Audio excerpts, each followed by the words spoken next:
রাধে রাধে, জয় শ্রীকৃষ্ণা। তো চলুন, শ্রাবণ মাসের শুক্লাপক্ষের একাদশী পবিত্রা রৌপণী একাদশী কবে পড়েছে আমরা জেনে নেব। ভারত এবং বাংলাদেশে পালনের সময়সূচি জানব, ব্রত মাহাত্ম্য জানব। তো চলুন, কবে পড়েছে শ্রাবণ মাসের শুক্লাপক্ষের একাদশী তিথি।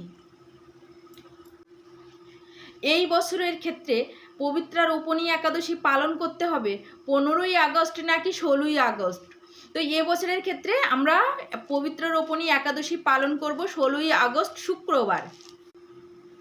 ভারত, বাংলাদেশ সহ মধ্যপ্রাচ্যের সকল দেশ সহ এশিয়া মহাদেশের সমস্ত দেশ এবং ইউরোপের সকল দেশ, আফ্রিকার সকল দেশে এবং অস্ট্রেলিয়া মহাদেশে এই ব্রত 16ই আগস্ট 2024 শুক্রবার পালন করতে হবে। তবে যারা আমেরিকায় রয়েছেন, আমেরিকা, কানাডা, মেক্সিকো সহ উত্তর আমেরিকা সকল স্থান এবং ব্রাজিল, আর্জেন্টিনা সহ সকল স্থান, চিলি, পেরু সহ দক্ষিণ আমেরিকা মহাদেশের সকল স্থানে ব্রত পালন করতে 15ই আগস্ট বৃহস্পতিবার। শুধুমাত্র উত্তর আমেরিকা মহাদেশ এবং দক্ষিণ আমেরিকা মহাদেশে ব্রত পালন করতে হবে 15ই আগস্ট বৃহস্পতিবার।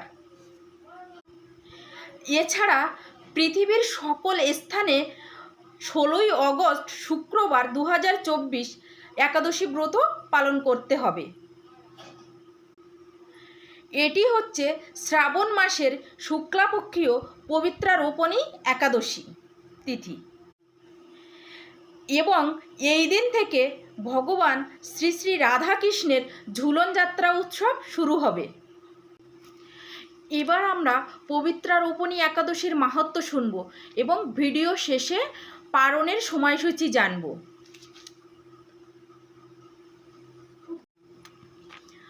একদিন মহারাজ যুধিষ্ঠির ভগবান শ্রীকৃষ্ণকে জিজ্ঞাসা করলেন, হে প্রভু, শ্রাবণ মাসের শুক্লাপক্ষীয় একাদশীর নাম কি, তা কৃপা করে আমাকে বলুন। শ্রীকৃষ্ণ বললেন, হে মহারাজ, এখন আমি সেই পবিত্র ব্রত মাহাত্ম্য বর্ণনা করছি, মনোযোগ দিয়ে তা শ্রবণ করুন। যা শোনা মাত্রই বাজপেয় যজ্ঞের ফল লাভ হয়। প্রাচীনকালে দাপর যুগের শুরুতে মহিজিৎ নামে এক বিখ্যাত রাজা ছিলেন। তিনি মাহিষ্মতি নগরে রাজত্ব করতেন। কিন্তু দুঃখের বিষয় এই যে তার মনে বিন্দুমাত্র সুখ শান্তি ছিল না, কেননা তিনি ছিলেন অপুত্রক। পুত্রহীনের ইহলোক পরলোক কোথাও সুখ হয় না।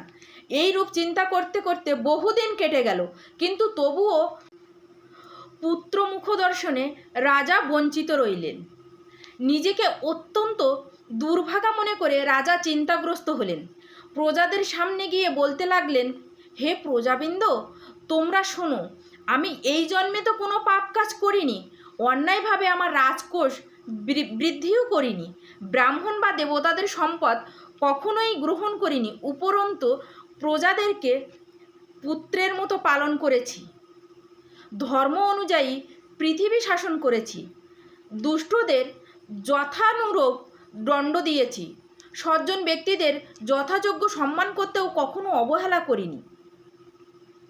তাই হে ব্রাহ্মণগণ, এই প্রকার ধর্মপদ অবলম্বন করা সত্ত্বেও কেন আমার পুত্র লাভ হলো না, তা আপনারা কৃপা করে অনুসন্ধানে করুন।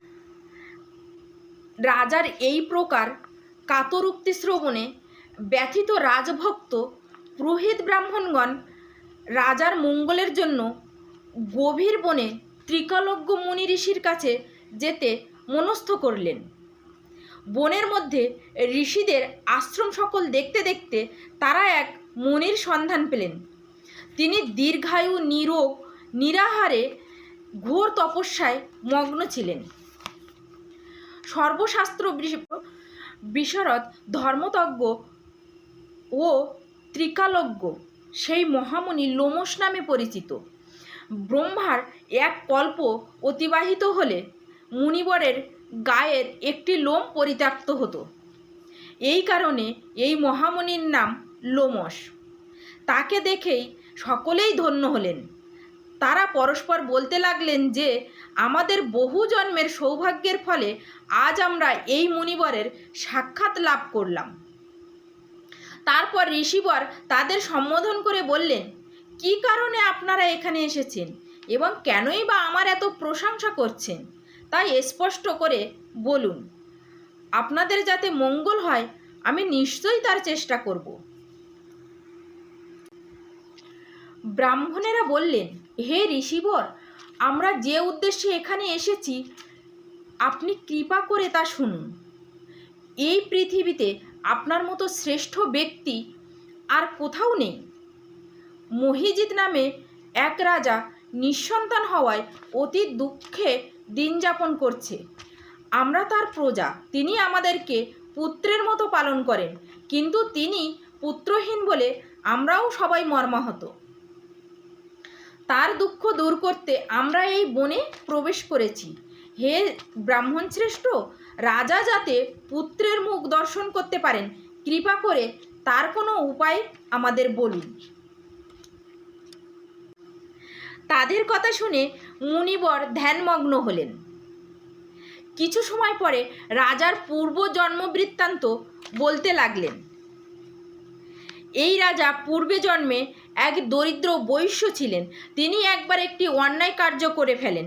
ব্যবসা করবার জন্য তিনি এক গ্রাম থেকে অন্য গ্রামে যাতায়াত করতেন। এক সময় জ্যৈষ্ঠ মাসের শুক্লাপক্ষের দশমীর দিনে কোথাও যাওয়ার পথে তিনি অত্যন্ত তৃষ্ণার্ত হয়ে পড়েন এবং গ্রাম প্রান্তে একটি জলাশয় তিনি দেখতে পান।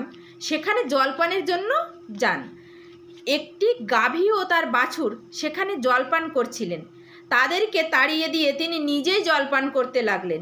এই পাপ কর্মের ফলে তিনি পুত্রসুখ থেকে বঞ্চিত হলেন।